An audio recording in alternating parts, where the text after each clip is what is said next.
jelas. Ini ahli hadis, pembawa Sahih Bukhari. Ternyata di Aceh sebelumnya atau bersamaan sudah muncul Syekh Nuruddin Ar-Raniri dari Raner, tapi ibunya orang Melayu, konon begitu ya.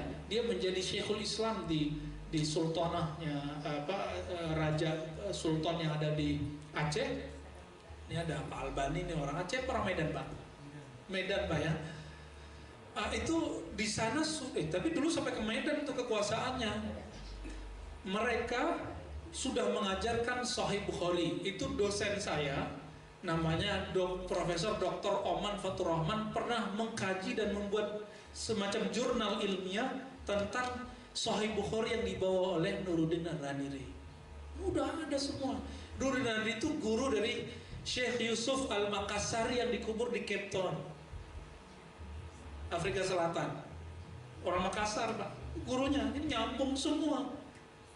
Situ aja nggak tahu, segitu sama dia ya. Orangnya nggak tahu, dibilang nggak ada. Beda loh ya, nggak tahu itu mah nggak ada. Nggak tahu bilang nggak tahu, nggak ada cerita. Jadi gitu Pak. Bapak orang mana Pak? Surabaya. Surabaya. Ya nyambung.